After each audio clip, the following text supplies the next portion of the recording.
can you believe it, baby? I've been writing Atari 7800 reviews for over 20 years. And today, with this guy in the back, the ultimate brawler, we're going to do the first ever Atari 7800 Forever review online, on the interwebs, on YouTube. And it's this guy here, Popeye the Sailor Man. Hola, childs. It's time for Funkmaster V's getting hip with the Atari 7800, where Funkmaster V, musician, ghost hunter, hat flipper, pro wrestler, and comedian, takes you on a tour of all things cool about the Atari 7800. Are you ready to get your groove on? Because it's about to get funky up in here. All right, brief history lesson. If you don't know what the hell Popeye the Sailor Man is, it's an old cartoon. It originated back in the black and white days before God invented color. And it's really about this grumpy, mumbling sailor who skipped bicep and tricep day every day of his life, but does hammer curls apparently all day because he's got huge forearms and skinny little biceptoids, or whatever you call them. He's in love with this skinny chick named Olive Oyl. We call women like her surfboards. Sorry, ladies. And there's this obese man running around, and he is trying to break them apart. It's like Hamlet or Othello or Star Wars. I don't know. It's just a love triangle gone wrong. Bluto, sometimes he's known as Brutus, is a big hulking fatso. And if you ever watch this cartoon, it's basically the same thing. I think somebody in the U.S. Agricultural Department funded this because Popeye gets his butt kicked until he eats a can of raw spinach. And then all of a sudden he turns into Lou Ferrigno and the Kool-Aid Man and the Tasmanian Devil, and he beats the hell out of Bluto. And the kids at home go, I'm going to eat spinach. It touches their tongue, they spit it out, and they want a cookie anyway. So it was probably a failed attempt, but Popeye was not cool for a long time. There was a movie that came out in the 80s with Robin Williams. It was not good. Nintendo was going to make their first big game with Popeye. But we know it now as Donkey Kong. I don't know if you knew this or not, but Donkey Kong was originally going to use the Popeye characters. Would have been pretty good anyway, but it would have changed the face of Nintendo forever. It would have looked like this guy. So anyway, Donkey Kong's a smash hit, and Nintendo invented a new type of video game, the platformer, which simply means that somebody jumps from one platform to the other. So in this game, you've got to throw away all logic. Nothing makes sense. You've got Olive Oyl throwing hearts and music notes and letters of the word help, and Popeye's trying to catch them. So if I was trying to explain this to a small child, this is like a game of American football.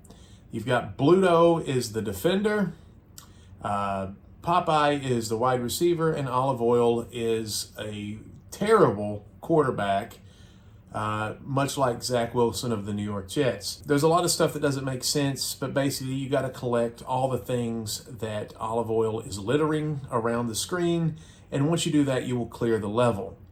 Bluto, much like a game of Pac-Man, is like the ghost. If he touches you once, you die. Also, he can throw beer bottles at your head, and also there's some witches involved and skulls. I don't know, there's the occult in this, there's shenanigery. This is not safe.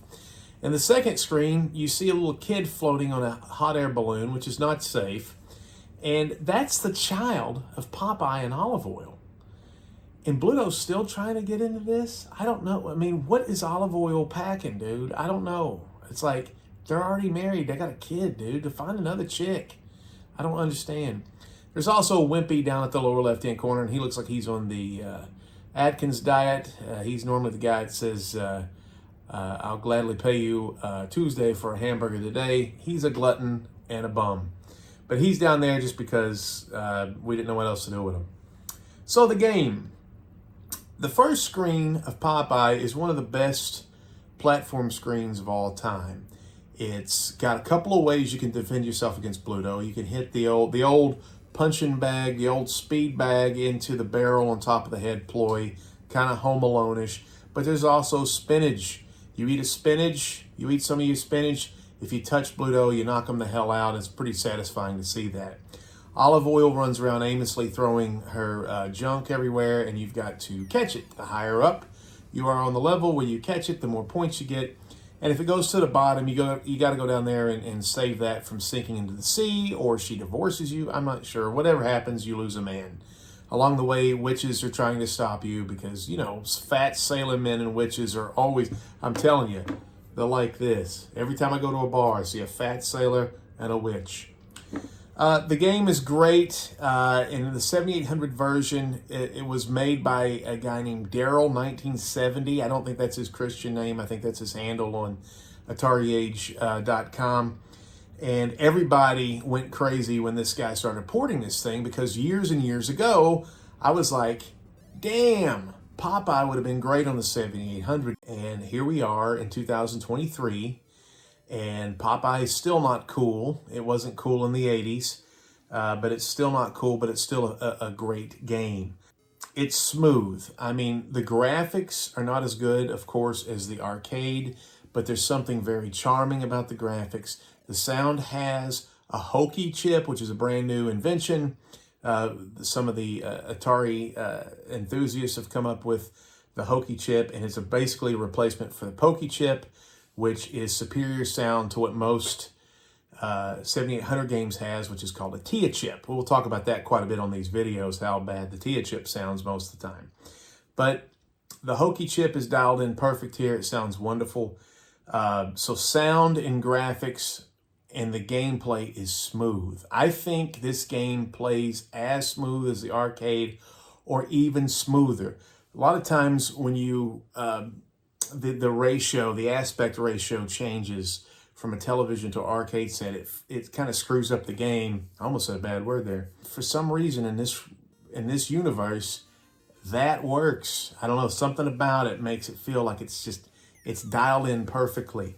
There's options with this. You got, of course, multiplayer options, but you have other options that make this game more valuable than the arcade. You have an expert mode, which means the skulls, all the necromancy or whatever is happening faster. The hearts that Olive Oyl or the music notes or whatever, they're dropping faster, which means they're kind of hard to collect. And then Bluto is he gets more intelligent on these levels, which isn't saying much. He failed the GED twice. Which maybe he'll get elected to Congress. And then there's a regular arcade level, which is akin and kind of plays very similar to the arcade version. And then there's something called Novice. Let's see what it's called exactly.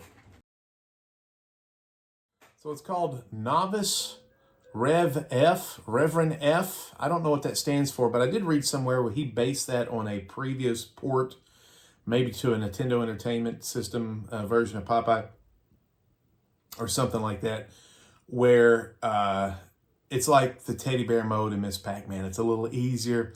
However, for some reason, he put in this embarrassing sherbet-colored background. I don't get that. Why are you trying to shame me? I don't have time to play video games all day, sir. I don't need to be shamed by you. But it's kind of an ugly. The first screen on these are kind of gross. And I have heard that you can put in a code to eliminate that pink ugliness. I think you should find that code. And once we do, we'll put it on our website, Atari7800forever.com, on our cheat page, and that way you can get rid of that. But yeah, I don't like the pink. I don't think he should have done that. And what are you trying to say about the color pink, man? That's good color.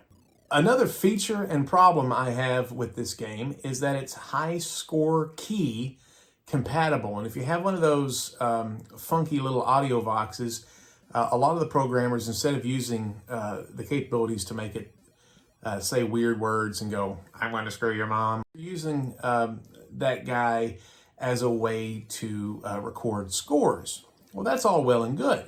But the problem with Popeye is there's no differential between the modes. So if you make 60,000 points on the expert level, and then you play the novice Reverend F version, hallelujah, and you get 120,000, it's going to put them in the same list. So your high scores on expert are never really going to be recorded properly, and the same thing with the intermediate level. So you have to assume they're all the novice scores. So it conflates them all and therefore makes it kind of worthless. So that's a little knock too. But there's one thing that they screwed up on in this game. And I'm taking my damn mirrored disco ball. It's not time. No more fun. I can't believe they did this. There's a glitch in this game. This game is fire. It's still good. But there's a glitch in this game that I can't believe they let slide by. On the music screen, where she's throwing music notes, you can hear her stupid little song at the end of the screen. The beer bottles that are being thrown at your head, if you pop them with your fist, record no points. So the witch or Bluto or Brutus, whatever he's known by these days, when they throw these beer bottles at you and you box them out of the air, no points whatsoever. It doesn't accumulate. It says it does on the screen. It'll go 100 because that's cute. But on the screen, it doesn't. Unbelievable. All three modes. It doesn't ruin the game. But I swear to God, it's a booger in the nose of the Mona Lisa. And it kind of bothers me. I know that's crazy. This is a hobby. These guys do this thing. There's a ton of people that help Daryl on this. This thing has won awards. It's fantastic. But on my cart, on Silverback's cart, this glitch exists. And for some reason, I'm like, that drives me batty. Because this game is perfect. It easily could have been a top 10 Atari 7800 game of all time. It still may be on that list. It's that good. But that glitch and kind of the pink screen, we can forgive that. That's a taste gimmick. But also the high score confusion. It's not perfect, but it is damn good. Really good. 4.5 out of 5, which that rates that on Atari 7800 forever as excellent. Dudes, this is a hell of a game, worth the money. And if you've never played Popeye, this is an excellent way to jump in with both feet, a hole deep, and get involved in this love triangle of sorts. And yeah, man, it's a good game. And it's the first game that this Daryl 1970 character has ever designed. And for it to be one of the best games in the system, kudos to you. So anyway, toot toot, it's time to ride the funk train. Wait a minute. I'm Popeye the Sailor Man. Toot toot, Popeye the Sailor Man? Do you think he's my... Do you think that he's my dad?